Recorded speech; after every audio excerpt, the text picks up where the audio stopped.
अस्सलाम वालेकुम dear student, उम्मीद करता हूँ आप सब खैरियत से होंगे। आज हमारा ऑनलाइन लेक्चर नंबर 2 है। तो लेक्चर नंबर फर्स्ट में हमने क्या किया था कि रैम और रोम को डिस्कस किया और उसके साथ साथ हमने एक्सपेंशन कार्ड्स और एक्सपेंशन स्लॉट्स को देखा। और मैं उम्मीद करता हूँ कि आपने ऑनलाइन लेक्चर नंबर फर्स्ट को देखा होगा। और अगर आपको कोई समझ नहीं आई तो आप अभी भी क्वेश्चन कोई कर सकते हैं किसी भी वक्त जब आपके ग्रुप की प्राइवेसी ओपन होती है तो ठीक है। तो आज हम डिस्कस करेंगे कि कटिंग एज टेक्नोलॉजीज़ क्या होती हैं और वो हमारी ज़िंदगी पर किस तरह से अंदाज होती हैं, ठीक है। और उसके साथ साथ हम देखेंगे कि रिबोट क्या है और उसके कुछ यूजेस के बारे में। तो चलें स्टार्ट करते हैं। कटिंग एज टेक्नोलॉजीज़ क्या हैं? When the most current information technology developments are used for a various technologies achievements और technological devices it is called cutting edge technology. बेटा, जब करंट इंफॉर्मेशन टेक्नोलॉजी यानी कि जिस तरह टेक्नोलॉजी का दौर आ रहा है, आगे आगे जिस तरह टेक्नोलॉजी आ रही है, इंफॉर्मेशन टेक्नोलॉजी करंट यानी कि मौजूदा दौर की इंफॉर्मेशन टेक्नोलॉजी का यूज़ करके कुछ ऐसी टेक्नोलॉजी यानी कि कुछ ऐसी डिवाइसेस को बनाना, कुछ ऐसी अचीवमेंट्स हासिल करना, कुछ ऐसी टेक्नोलॉजिकल डिवाइसेस को बनाना जिस तरह के बार कोड रीडर हो गया, जिस तरह के रिबोट हो गया, जो कि हमारी ज़िंदगी में फ़ायदा दा हों, जिनका यूज़ बहुत ही एडवांस हो, उसे हम क्या कहते हैं? कटिंग एज टेक्नोलॉजी कहते हैं। उसे हम क्या कहते हैं? Cutting edge technology. इसकी एग्जांपल देखें जी। इसकी एग्जांपल बेटा हो सकती है जिस तरह के बार कोड रीडर है, ये इसकी एग्जांपल है। उसके साथ साथ बार कोड रीडर आपके सामने दिखाया गया, ये क्या है? कटिंग एज टेक्नोलॉजी है। उसके बाद है कि फिंगरप्रिंट रीडर, हम फिंगरप्रिंट को यूज़ करते हैं, वो भी एक क्या है? वो भी एक कटिंग एज टेक्नोलॉजी है। उसके बाद क्या है कि रिबोट इसकी बहुत बेटा अच्छी एग्जांपल है। रिबोट इसको हम क्या कहते हैं? इसको हम कटिंग एज टेक्नोलॉजी कहते हैं। उसकी एक एग्जांपल है, एक टाइप कह सकते हैं। तो इन सब चीज़ों को हम डिटेल में डिस्कस करेंगे। तो आइए बैक हम चलते हैं। बार कोड रीडर क्या है? बेटा, बार कोड रीडर है lines of different width and size when read that are used to represent data which can identify या scanned object are known as bar codes या बार कोड रीडर्स। बेटा, different तरह की lines और size की बनी हुई कुछ लाइंस होती हैं और उनके साथ कुछ कोड्स को लिखा जाता है और उनको जब हम इस्तेमाल करते हैं स्कैन चीज़ों को आइडेंटिफाई करने के लिए, उस बार कोड रीडर को क्या करते हैं? स्कैन करते हैं और जिसको हम क्या कहते हैं? बार कोड रीडर कहते हैं। फॉर एग्ज़ाम्पल बेटा, ये इस चीज़ को हम क्या कहेंगे? ये लाइंस और कोड होते हैं, ये डिफरेंट तरह की लाइंस और कोड होते हैं और ये क्या होता है? बार कोड रीडर होता है। इसको हम क्या करते हैं? इसको चीज़ों को समझने के लिए या कुछ डेटा या कुछ चीज़ किसी काम को आइडेंटिफाई करने के लिए हम क्या करते हैं? बार कोड रीडर का यूज़ करते हैं, इसको स्कैन करते हैं। नेक्स्ट बेटा देखते हैं। ये इसकी नेक्स्ट एग्जांपल है, ये देखें, बिल्कुल वाज़ेह नज़र आ रही है। ये डिफरेंट तरह की साइज़ की लाइंस हैं और उसके साथ ये डिफरेंट तरह के कोड्स लिखे गए हैं, जिस तरह 2 3 4 5 6 7। ये बेटा आप अपनी बुक्स के लास्ट पे जो अपने बुक्स के कवर पे भी देख सकते हैं, डिफरेंट तरह के बार कोड्स बने होते हैं और उनको स्कैन करके उसका मतलब निकाला जा सकता है या उसको देखा जा सकता है कि क्या उसमें उन्होंने बताया है। ठीक है बेटा, आप इसके बाद नेक्स्ट देखते हैं कि फिंगरप्रिंट रीडर क्या होता है। बेटा, फिंगरप्रिंट रीडर हमने इसका थोड़ा प्रैक्टिकल देखते हैं कि फिंगरप्रिंट रीडर है क्या।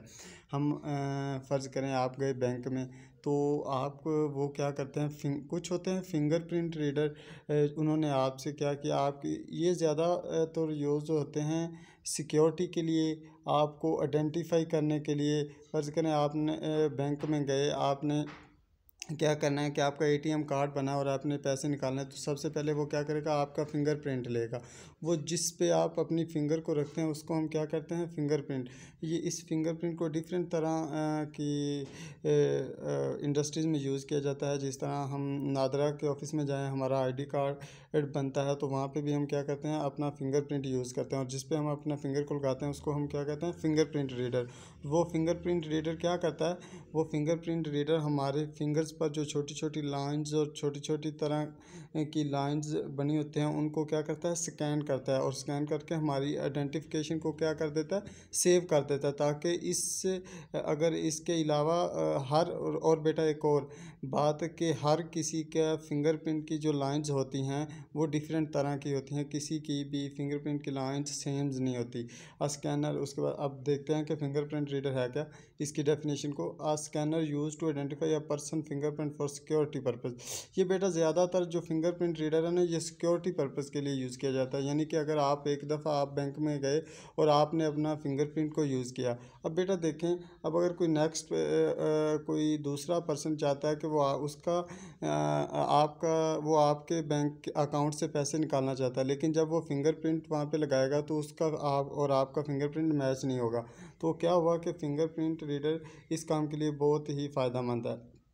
तो उसके बाद बेटा इसकी कुछ इसकी एक पिक दिखाई गई, इसको आप देख सकते हैं। ये फिंगरप्रिंट रीडर की एक तस्वीर दिखाई गई, इससे आप अंडरस्टैंड कर सकते हैं। उसके बाद देखते हैं बेटा रिबोट्स क्या होता है। ये आपका लास्ट लॉन्ग क्वेश्चन है, last long question of this chapter. इस चैप्टर का लास्ट लॉन्ग क्वेश्चन है। फर्स्ट लॉन्ग क्वेश्चन था कि कटिंग एज टेक्नोलॉजीज़ क्या होती हैं, और ये cutting edge technologies long question, तो उसके साथ हमने इसकी कुछ एग्जांपल को देखा। लेकिन ये जो रोबोट है ये खुद एक बहुत बड़ा लॉन्ग क्वेश्चन है, तो इसको हम देखते हैं। A machine that is design to automatically do a variety of task with precision and speed is called robot. बेटा एक ऐसी मशीन जिसको हम ऑटोमेटिकली डिज़ाइन करते हैं, ऐसी मशीन जिसको हम डिज़ाइन करते हैं automatically do a variety of task, कुछ काम करने के लिए, ऑटोमेटिकली काम करने के लिए हम उसको डिज़ाइन करते हैं, कुछ प्रिसीजन और स्पीड और उसके साथ देते हैं कि इतनी स्पीड के साथ काम करो और उसकी ये प्रिसीजन हो, तो उस चीज़ को हम क्या कहते हैं, उस मशीन को हम क्या कह देते हैं, रोबोट कह देते हैं। फॉर एग्ज़ाम्पल ये आपके सामने एक पिक दिखाई गई है, इसको हम क्या कह सकते हैं, इसको हम कहते हैं रोबोट।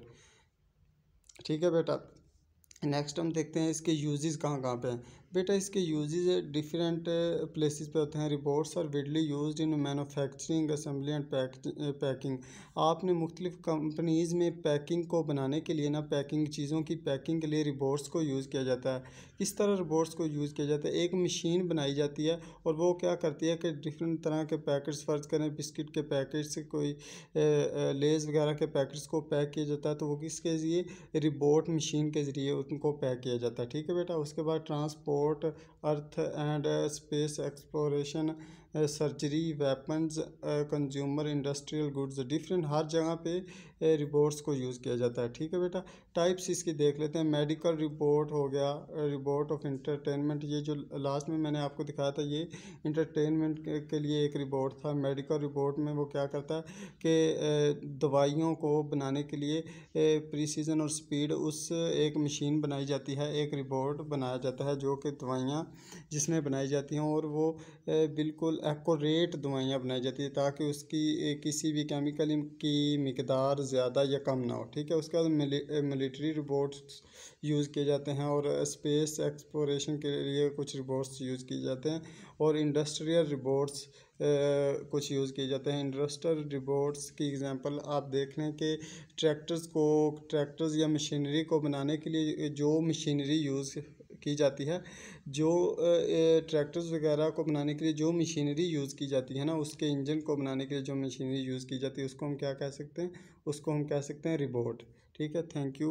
उम्मीद करता हूँ बेटा आपको समझ आई होगी। अगर आपका कोई भी क्वेश्चन है, कोई किसी भी चीज़ की आपको समझ नहीं आती, तो आप मुझसे कर सकते हैं, आप अपनी कॉपीज़ पे नोट कर सकते हैं, और आप जब आपका ग्रुप ओपन होगा उसकी प्राइवेसी, तो आप मुझसे क्वेश्चन कर सकते हैं। और एक बात और बेटा, जब हमारा नेक्स्ट लेक्चर होगा ना, तो उसमें हम कुछ एक तो ये है कि आपका चैप्टर 1 के लॉन्ग क्वेश्चन का टेस्ट होगा। ये सारे बच्चे सुन लें, चैप्टर 1 के लॉन्ग क्वेश्चन का टेस्ट होगा, और उसके साथ साथ आपका अगर टेस्ट ना हुआ तो क्या करेंगे कि हम इसके लॉन्ग क्वेश्चन का एक प्रैक्टिकल वर्क करेंगे। क्या करेंगे, प्रैक्टिकल वर्क, जिसमें हम तमाम लॉन्ग क्वेश्चन को दोबारा डिस्कस करेंगे।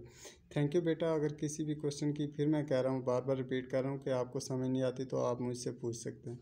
अल्लाह हाफिज़।